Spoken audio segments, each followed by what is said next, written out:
Se você começou a assistir esse vídeo, ou você quer começar a investir em ações, ou você já começou e tem muitas dúvidas, e é por isso que eu preparei um passo a passo com 4 passos para te ajudar a entrar nesse mercado, esclarecer suas dúvidas. Eu já estive aí no teu lugar, sei como é começar a investir e tenho certeza que esses passos vão te ajudar muito. Então vamos junto!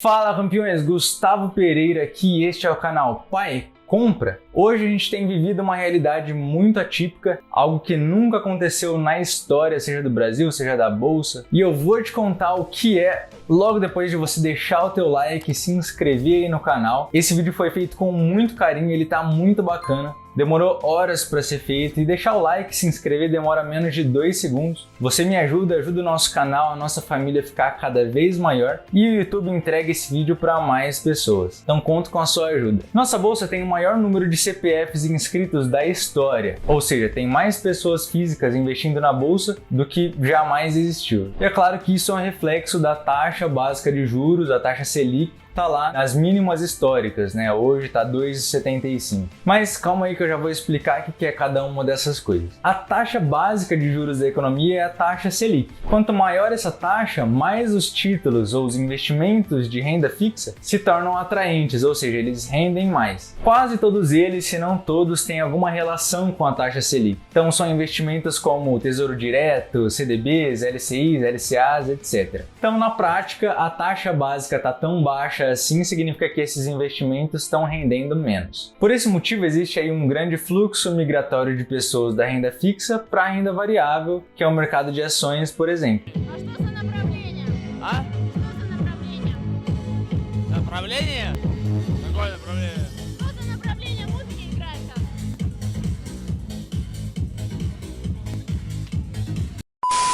Para pensar, se você tivesse R$1.000 investidos lá no Tesouro Selic, deixasse esse dinheiro rendendo por um ano. Depois de um ano, esses R$1.000 se transformariam lá em R$1.027, brutos, tá? Então você deixaria teu dinheiro lá parado um ano para render menos de R$30? Não faz sentido, né? Então é isso que a maioria das pessoas pensa. Só que todo esse movimento migratório aí para a bolsa pode ser um pouco perigoso, porque o mercado de ações funciona com a lei da oferta e da procura. Quanto mais pessoas estão procurando comprar ações, mais caras elas ficam.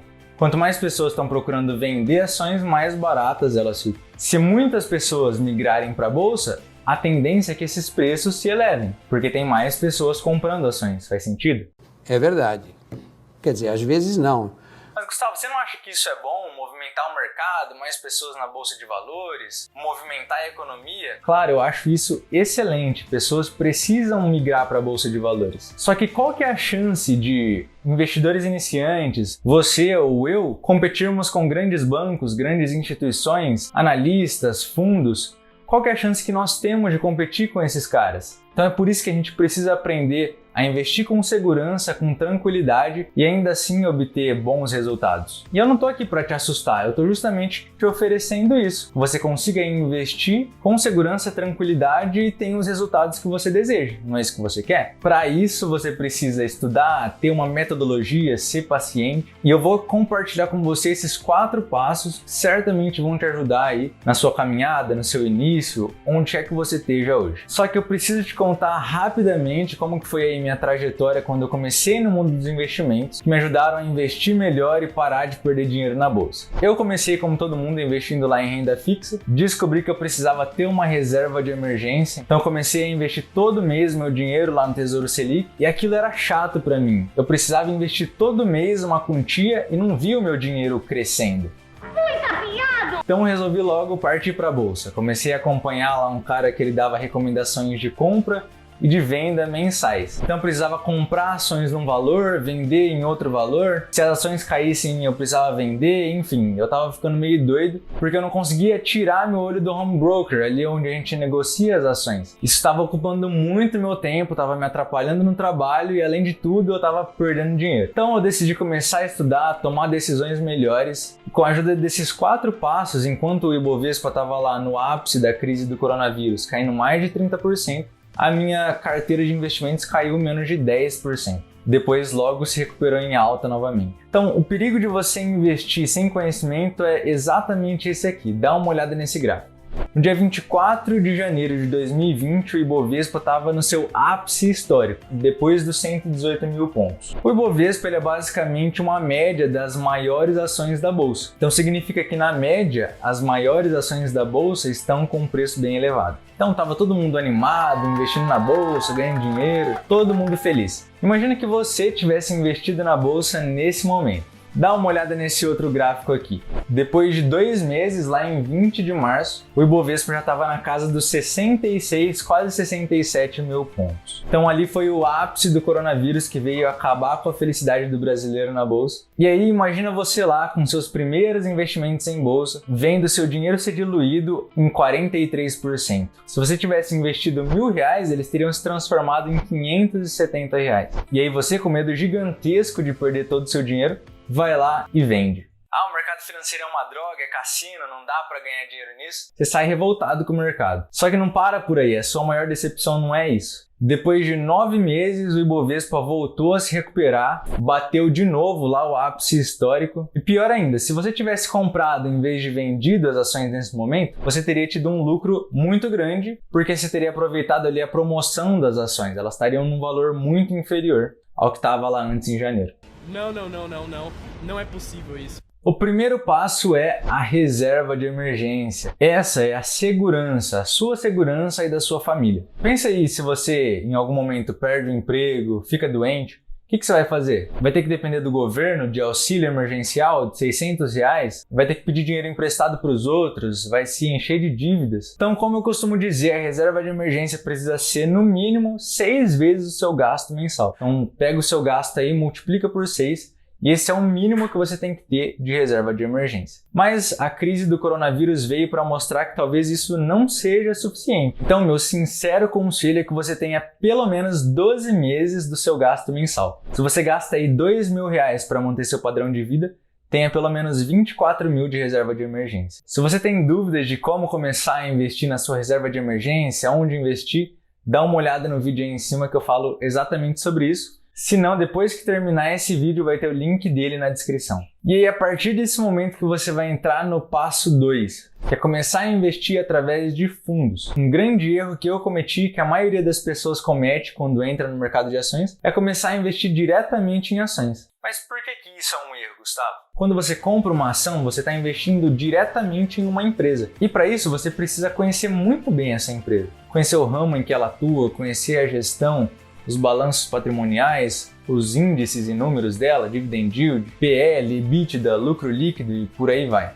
Você conhece todos os campos da empresa onde você trabalha? Porque se você não conhece, você não deveria investir nem nela. Imagina numa empresa que você não conhece. Então é aí que entram os fundos. Neles, gestores profissionais vão cuidar dos seus investimentos por você. Esses gestores são investidores profissionais, eles vivem disso. Então será que nesse início você vai tomar decisões melhores do que eles? Ah, mas eu investi em VEG e tive muito lucro. Ok, mas se você investiu sem conhecer a empresa, você meio que jogou na roleta, tem 50% de chance de cair no preto ou no vermelho. Ou seja, 50% de chance de ganhar ou de perder. Mas é o seguinte, muito importante isso aqui, tá bom? Nesse primeiro momento, eu não investiria diretamente em fundos de ações, porque aí você vai precisar conhecer a rentabilidade, a gestão, as taxas que esse fundo cobra e pode ser que você faça uma má escolha. Nesse primeiro momento, eu investiria em ETFs. Lembrando que eu não estou te recomendando o investimento, só tô falando o que eu faria caso eu estivesse iniciando. Cabe a você estudar e ver se esse caminho é interessante para você também. Mas o que é um ETF?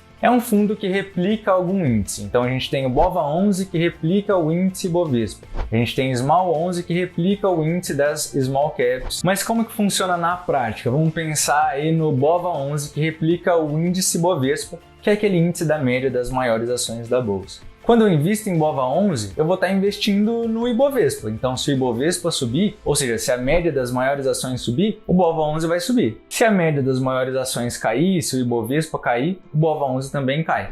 E é assim que funciona com todos os ETFs. Então, começar investindo em ETFs é uma ótima maneira de se expor ao mercado, de começar a investir em ações de maneira mais conservadora, e lembrando que é renda variável, ele vai variar com uma ação normal. Então é sempre importante você investir em vários ativos diferentes e mitigar o seu risco, beleza? Como a gente já conversou, além do BOVA11 existe o Small 11. Então, na Bolsa de Valores, a gente tem pequenas, grandes, médias empresas. E o Small 11 é um ETF que vem para representar essas pequenas empresas. Empresas que estão iniciando, entrando na Bolsa, que ainda não atingiram certa maturidade. Investir nesse tipo de empresa é mais arriscado porque elas têm mais chance de quebrar. Então, o Small 11 é uma forma da gente investir nessas empresas com menor risco, porque a gente vai estar diversificando.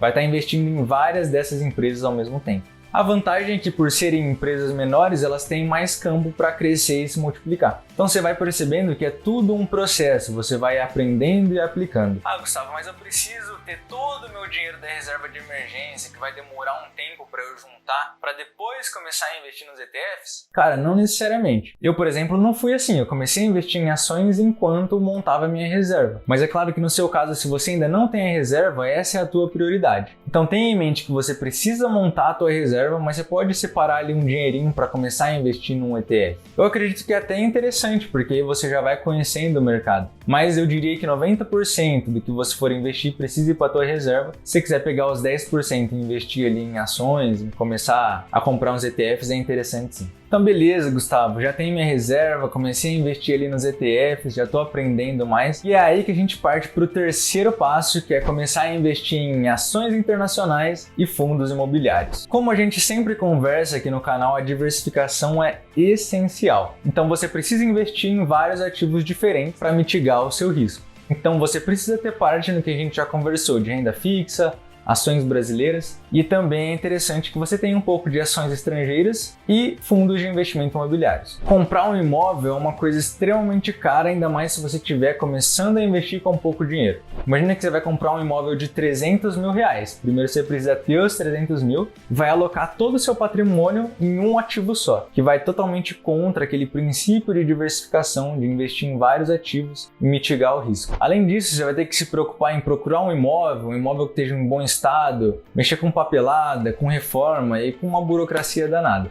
A solução para isso são os FIIs, os fundos de investimento imobiliários. Um fundo imobiliário hoje é a maneira mais barata de você se expor ao mercado imobiliário. Você vai lá comprar algumas cotas de FIIs e vai receber aluguéis todo mês, igual como se você estivesse comprando um imóvel mesmo. Então como que funciona isso? Uma grande gestora vai lá e compra diversos imóveis, prédios comerciais, galpões logísticos, shoppings, enfim. Aí ela vai e aluga para diversas pessoas, diversos inquilinos, e passa a receber rendimentos e aluguéis disso. Mas onde que ela pega dinheiro para comprar esse monte de imóvel? Ela vai até o mercado financeiro, capta esse dinheiro e distribui cotas para as pessoas, para os investidores. E aí, uma vez que ela fez isso, quando ela recebe os aluguéis, ela distribui para os investidores de acordo com o número de cotas que eles têm. Um fundo que eu gosto muito é o HGLG11 de galpões logísticos. Hoje, cada cota vale R$ 176 no momento aqui da gravação do vídeo. E a última distribuição por cota foi de 78 centavos. Então, com aqueles mesmos 300 mil reais do imóvel, você teria aproximadamente 1.700 cotas que te renderiam perto aí de R$ 1.326 mensais, livres de impostos, de preocupação, de inquilino, de papelada, enfim, uma maravilha, vale muito a pena. Para a gente fechar com chave de ouro esse passo, é essencial que você tenha ativos internacionais na sua carteira. Ah, Gustavo, mas investir lá fora dá muito trabalho, não sei nem como fazer. Calma. No primeiro momento, a gente vai fazer igual lá no segundo passo. A gente vai investir através de ETFs. Existe o IVVB11, que é o ETF que replica o S&P 500. O S&P 500 é igual ao Ibovespa, só que lá dos Estados Unidos. Mas por que isso? Bom, você já sabe que o dólar é a moeda mais forte do mundo. Diversos produtos aqui no Brasil são dolarizados de alguma forma. Um exemplo é esse celular aí ou esse notebook que você está me assistindo. Então, por isso, se o dólar sobe, o real perde valor e aí você perde poder de compra. Para que você mantenha esse poder de compra, você diversifica sua carteira em dólar e se aproveita da alta do mercado quando o dólar sobe.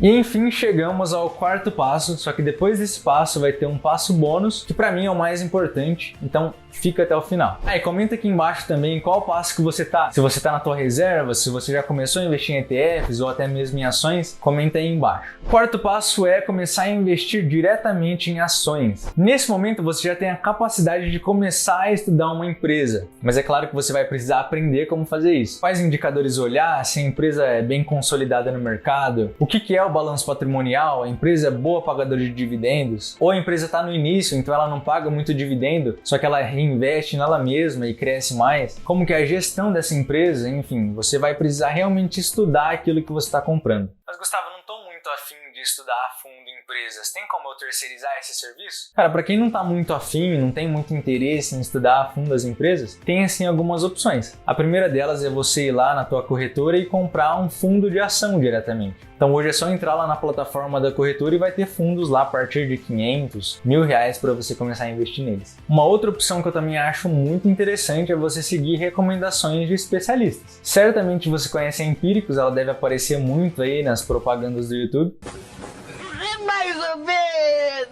Mais ou menos. E ela é uma casa de análises que faz recomendações de ações. Então tem especialistas lá que comem, dormem e respiram investimentos. Provavelmente eles vão tomar uma decisão muito melhor do que você que está começando, principalmente se você não quiser estudar a fundo as empresas. Até mesmo para quem quer estudar as empresas é interessante você escutar especialistas, ver o que as pessoas estão falando sobre as empresas, porque essas pessoas têm muito mais acesso aos gestores, à diretoria da empresa, à empresa em si, aos números da empresa. Então, tanto para quem quer conhecer a empresa a fundo ou só quer terceirizar o serviço, as casas de análise com certeza precisam fazer parte. Claro que elas não são perfeitas, elas também cometem erros, mas provavelmente você vai cometer mais erros do que elas no seu início. Mas Gustavo, eu quero saber em quanto tempo que eu consigo já chegar no quarto passo?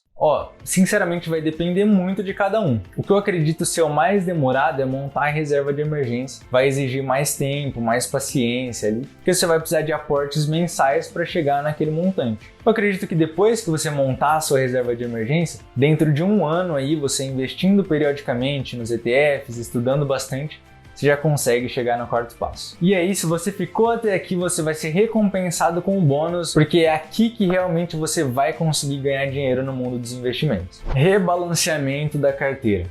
Mas o que é isso? Imagine que você tem R$10.000 investidos. Você investe lá R$2.500 em renda fixa, R$2.500 em ações brasileiras, R$2.500 em FIIs e R$2.500 em ações estrangeiras. A renda fixa não vai variar, os R$2.500 vão subir aos poucos. Agora a renda variável já é mais variável, como o nome diz. Então os R$2.500 de ações brasileiras podem se transformar em R$2.000 e os R$2.500 de ações estrangeiras podem se transformar em R$3.000. Então nesse caso, o que a gente pode fazer? A gente vende as que se valorizaram lá, a gente vende R$500, por exemplo, das ações estrangeiras e compra mais ações brasileiras. Por quê? Se você comprou elas a um preço que o total vai dar lá os R$2.500 e elas foram para R$2.000, quer dizer que o preço delas caiu. Então você vai comprar quando elas estão mais baratas e vai vender elas quando estão mais caras. Então você sempre rebalanceia a sua carteira. Nesse exemplo aqui foi 25% em cada um. 25% em renda fixa, 25% em ações brasileiras, 25% em FIIs e 25% em ações estrangeiras. Quando esse percentual sobe ou desce, você toma as suas decisões de comprar e de vender. O mercado se resume em compre na baixa e venda na alta. É assim que você ganha dinheiro no mercado financeiro e esse é o princípio do rebalanceamento. Se você gostou desse vídeo, curte, comenta aí embaixo, se inscreve no canal, compartilhe ele com seus amigos. Tchau e até o próximo.